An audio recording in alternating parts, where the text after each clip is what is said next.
Hey, how's it going? I'm Dan Fradenburgh, and this is Chess with Investors. I'm joined today with Donna Hook. Donna, how are you doing today? Oh, I'm doing great. Thank you for having me here. You're a long-time single-family investor. We met through LinkedIn and through some LinkedIn challenges, mostly in the multifamily space. It says you made a lot of mistakes. So I'll let you introduce yourself a little bit more if you can multitask a little bit. Donna, do you want to introduce yourself a little bit to the audience? Sure. So I started investing in 2004 and hit through that market cycle of 2008, which was quite the challenge. I had a couple of partners, three partners in particular, and I learned many, many lessons, of which I wrote about them in this book called Real Women in Real Estate. My chapter explains the many partner lessons that new, aspiring, and early real estate investors probably want to learn about.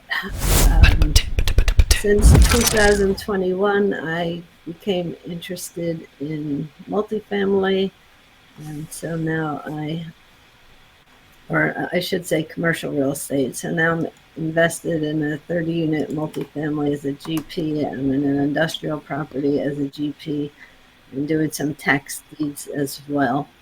Plus, I'm a limited partner in another property. So, learning a lot. My husband and I also co-host a monthly master class for aspiring and early real estate investors called Hook Up with Real Estate. So it's a great interview, and Dan, you will be on it in 2025. So I'm excited. I love it. As a big Oh, you found it. You did it. Here we go. And you're white, so you go first. Okay. So go ahead and make a move. We'll see what you do, and we'll figure out what sort of defense I'll do. Okay, E4. All right. So I think I'm going to do a Sicilian then. We'll see how that works for you. But as far as real estate in general, do you tend to invest in your own state, or is it around the country? Where exactly do you focus there, Donna? Yeah, so primarily our single families are in Indiana, which is not our home state. I'm in New Jersey, Hmm. and we have a property manager there. We got started in that place with one of our partners who actually used to partner with Robert Kiyosaki. Hmm. And Hmm. Sorry. You got 20 seconds for your second move, or it's oh, going to abort. So okay. okay, there we go. Yeah, please. So partnered with Robert Kiyosaki. No, That's no, interesting one of stuff. his partners, Ah. Hmm. someone who helped him get a lot of real estate back in the day. So, let me see.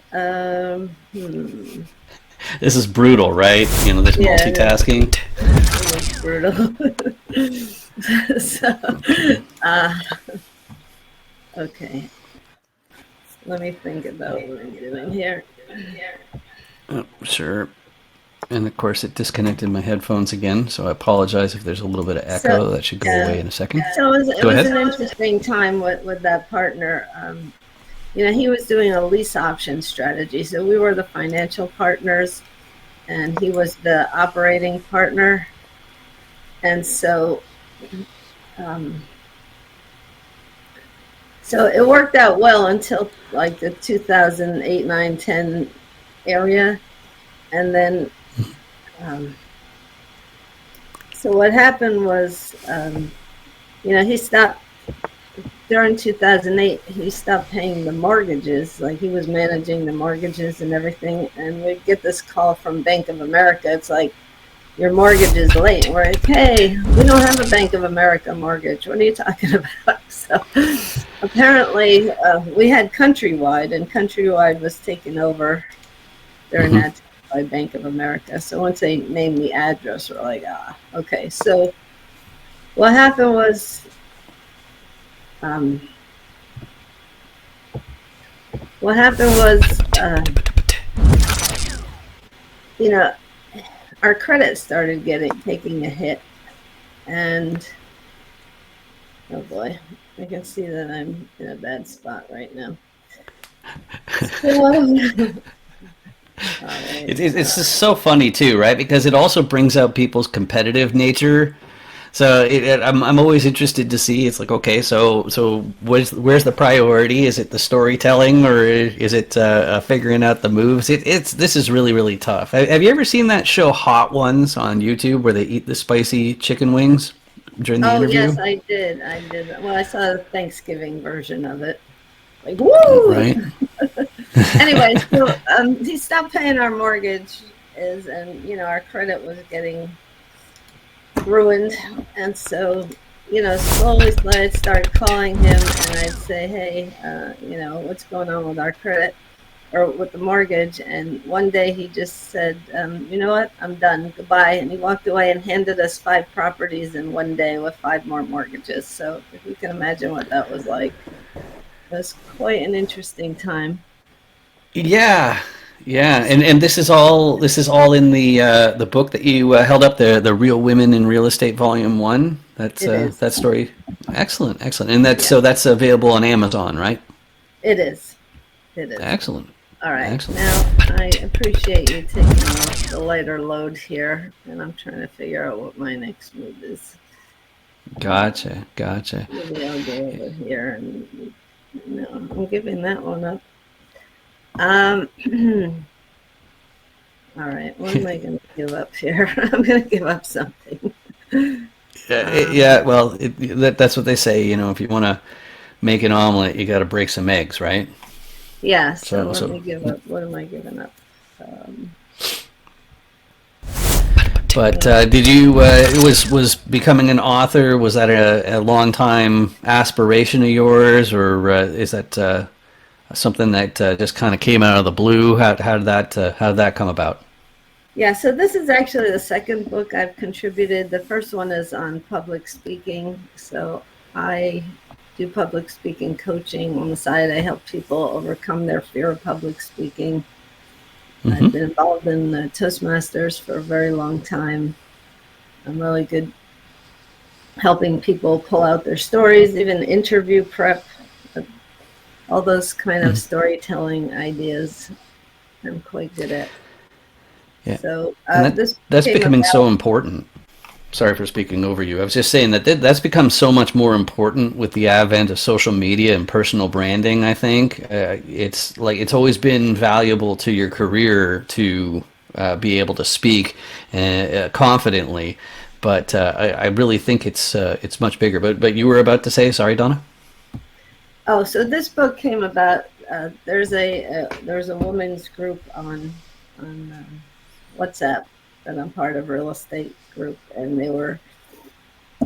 um, they were looking for co-authors, and so I saw that as a great opportunity to share my story, and it was quite cathartic because sometimes when you write about things, you think about them a little bit differently. Like I realized, maybe we invested too much with emotion and not enough with logic and reason. We didn't do our proper due diligence on the partner. So, yeah, let me just give something here. Yeah, that's Well, very relatable what you're saying. Oh, sorry, go ahead. no, I just did one more move to give this poem up here. Go ahead. Yeah, one thing I found when I started writing my first book was that it was weird seeing somebody write with my voice, but because of the editing being better, it's like a more well-spoken version of myself. That was kind of weird for me, especially I ended up doing the audiobook version as well. Mhm. Did you find that at all? Yes, I did the audio version too. And you know what I realized? It is a powerful opportunity to share your story, as well as like really just getting like if there's a challenge for you, like it was a really stressful time for us. It just lets you change your perspective. It's like, okay, I'm done with this. Let's move on. Find the lessons here and move on. Yeah, yeah, getting that closure Yeah, that's really important. And the more you mention it, the more that was for me. Actually, I got a copy of my book right here, the first, the bigger one, Figure It Out: The Attention to Detail Handbook, and that one was kind of funny because one of the problems for anybody in the audience who's also an aspiring author is there's so many books out there, and figuring out is like, well, what can you contribute that isn't already out there. And I think you'll probably agree that the answer is it's your version of whatever it is. That's the thing you can contribute, because some people will resonate with your version of the message a lot more than the people who are out there. And also, similar to Googling something, it doesn't occur to most people to even look up what they actually need. And so having somebody, via personal branding, social media or otherwise, yeah, I'll do that trade. It really is one of those things where I just think it's really impactful, I guess is the short way of saying it. It's having that person in your network who helps with public speaking or real estate or whatever it is. It really helps people out. Like one person who I've interviewed before, and he's promoting his thriller novel like crazy right now, is Brian Cuban. He's Mark Cuban's brother, and it was I think just before his 60th birthday, he ended up coming out with this first novel. It was called. The first one was called The Ambulance Chaser, and the new one is called The Body Brokers. And it's funny because I don't usually read fiction, but in this one that was just released in the last month, his motivation was about all the disinformation around fentanyl and those sorts of things. And he's a sobriety advocate. Which is why he chose those topics. But I think it really is so important to have things like that. People who are trying to tell people the truth, because there's so much fear out there. So many people blaming this, that, and the other thing for the problems in society. And I think that you don't really have much of a chance to fix things unless you're dealing with the facts. So absolutely, and that's one of the reasons why we started our master class, because we want people to understand the lessons. We want them to understand that yes, real estate is a great investment, but markets change, cycles change. You need reserves. um, Partners sometimes don't do what you expect them to do. They're not communicating. So ask the questions, ask the hard questions to people, mm-hmm. and get the truth out there. Absolutely, absolutely. And of course, I know that I'm a weird one in this space because, like, I came from the CRM side, and I'm a full stack developer. I was helping with people's online funnels for 7-figure plus revenue generating online businesses. And honestly, I really valued my privacy. I enjoyed just being a nobody and being a high earner at the same time. But once that privacy became too expensive for me, then I had to make a few changes, and that was one of the real reasons I became an author myself. And I also am very sponsor dependent, the deal sponsor dependent. So basically, I have to throw my ring in with whatever deal sponsor I'm working with and say, this is my skill set. If you're looking for one of me, then let's figure something out. But that's why I have the book Real Estate is a Scam, is because of the technical side, the search engine optimization, realizing that a lot of people in the guru space, the mentorship space, they're trying to put a happy face on everything. And there are a lot of harsh realities out there where I think that if you're encouraging people to get into the space and you're just trying to sweep that under the rug, I think it's a little bit dishonest. But absolutely. I mean, you probably read a couple of LinkedIn posts recently where someone lost $100,000, and even though they did their due diligence, some of it is because newer real estate investors got in before the recent market cycle change, buying adjustable rate mortgages and thinking Airbnb was going to be their solution and all be all for some of their units. And just didn't work Yep. out. Yep. Absolutely. But it is your move, so you'll have to figure out Oh, something. You got just shy of 6 minutes left here, oh but no. you get an extra 10 seconds each time it's your move. Okay. Yeah. Yeah, I don't know what the heck I'm doing here. I'm But there you sorry. go. This is not a fun game for you. No, no, no, not at all. I'm just making sure we keep things rolling. That's all. And of course, I'm busy thinking of my moves before or while it's your time. But yeah, I like that move because that pawn's definitely hanging like crazy. But I'm trying to open up the position a little bit, Yeah, get a let's few more try. fireworks. But what about parents? Did you play chess with parents at all? No, no. My parents were. My father owned a men's haberdashery, so I say I grew up in men's clothes. I worked in the business from a young age, starting out in wrapping packages, and then I did accounts receivable and uh, help with sales, and Hmm. it was the start of my entrepreneurial journey, if you will. Gotcha, gotcha. I'd actually never heard the term haberdashery before. That's a new one on me. I like that. I like that Oh, word. okay. Yeah, and So you say menswear? Are we talking formal wear or everything. Yeah, everything? I mean not tuxedos necessarily, but suits, a lot of suits and Gotcha. jeans and dress shirt. Back in the day when people used to go into the office, right? So, Yeah, yeah. I don't miss that one little bit. Going to the office, you can keep it, but that's the thing is I'd say that well, I'm not really that egotistical. I suppose is part of the if I do can say I so crown myself. this thing? Oh, How do you sorry, what's do? that? How do you crown this thing? Uh, Oh, you mean how do you castle?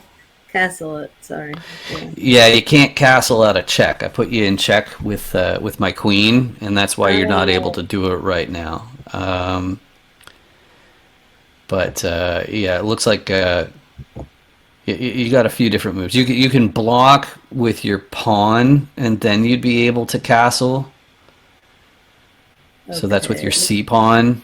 This one. But yeah, but I did this move so that I can gobble that knight right Oh, there. okay. And now, actually, sorry, I'm full of beans. You still can't castle because now my queen is threatening f2, and you can't move your king across a threatened square. But for Oh, some boy. reason, you can do that with Can I do this? No. it'll show when you click on your piece. It shows you all the legal moves. Oh, but you can't go sideways, so I can.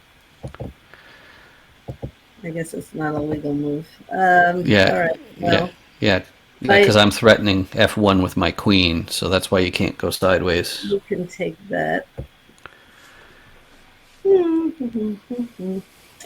Okay. Well, let's go over here. Do some damage. It's okay.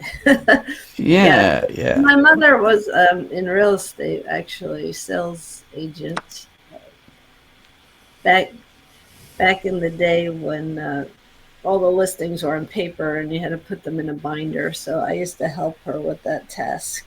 So that was my Mm-hmm. early introduction to real estate. Gotcha, gotcha. Properties were like $29,000. If we only had Right. a crystal ball, right, to see. Yeah, yeah. Well, that's the thing. It's all preservation of purchasing power is my big thing. It's really tough to really understand, but once you get into this industry, it's just shocking to realize how, like, when you buy gold or something, it's not really an asset in the sense of it's not going to cash flow, and the disadvantage is that people can just break in and steal it unless you have it in like a safe deposit box or something like that. Whereas real estate, it's you can put so much value away just by having a real estate property. And I think the real issue is that like, even like myself, I didn't really get my head around the fact that that economics is really the study of scarcity, and so that's really what money, like what it's really representing. And and of course land is about as scarce as it gets. Yeah, So it depends where you are, though. More in the right, metropolitan statistical areas. I imagine right, there's right. parts of Canada where land is accessible, right? Yeah, there is, but of course, then it depends on well, how far do you want to drive? How self-sufficient do you want to be? Like if you're going to live in the country, you pretty much have to have your own snowplow of some sort. But if you're in the city, then you avoid all of that, which I think is a lot nicer. But Yeah. you're getting a little bit low on time. You got 2 minutes, and you're in check because of my bishop. Oh. Okay. Um, Actually, I think your next move is force. That might be this Maiden one? two. Can I go up only one? No, because my queen's covering that. Your queen, you can block with your queen. I don't think you have any other legal moves, All right. which Well, would actually mean mate on the next move. So if you okay. click on, yeah, right there. So if I go like that, there it is. So that's All lots right. of You fun. won. Good job. Lots of That fun. was no So as surprise there. I definitely had fun, but as far as reaching out, I mentioned before that you're active on LinkedIn. I also am super duper active on LinkedIn, and I'm easy to find because I got the distinct last name and the little attention signs on either side. But Donna, if people want to reach out to you, what are the best ways for people to do that? Okay. There's 3 ways you can reach out on LinkedIn, Donna Hook. Um, I have a YouTube channel, the @ hook up with real estate, all one word. I would love some new subscribers there. And I also have a Facebook group, which is facebook.com/groups with an S/ @ hookup with real estate, all one word. So you can stay connected there as well. All right, I love it. And then that brings me to my public service announcement that I always like to share. It's not so much for you, Donna, as you in the audience. Donna did mention subscribing, but if you have been experiencing searing pains in your eyeballs and like migraine-like symptoms, I'm really confident it's due to the downright hideous subscribe button that's down there. You can get rid of it for free. And full disclosure, the reason why we want more subscribers, it's so those deadbeats at YouTube actually start paying for these videos instead of us. It's not cheap to be putting on a YouTube channel and hitting the subscribe button. It just really means that our videos might show up on your list of suggestions. As far as I'm concerned, though, you can go ahead and ignore those suggestions because, quite frankly, I just appreciate the fact that you spent this time with me. Just like Donna, I appreciate you joining me. This has been lots of fun. Oh, it's been great fun. Thank you for the opportunity to play chess. It's been a long time, and for the opportunity to share a little bit about my story. Love it. I love it. Thanks a lot. See you on LinkedIn. Does nothing but put more money in the pot. Right. If we talk about just the investor side, I mean, Shane talked about the sponsor side a little bit. I'll talk about the investor side. Okay, so you want the most money in terms of return with the least risk. All right, you want to do it yourself? You can go get 13 or 14%. You're going to do all the underwriting. It's not going to be passive. If you bet, probably not. I think I'd have to bet at least 2,500 before they fold. And the pot is 4,000. 4,000. Yeah, I think you're right, but I'd rather just check. Okay. First position, you have the right of collection and the right of foreclosure or sheriff's sale, well, wherever you're at.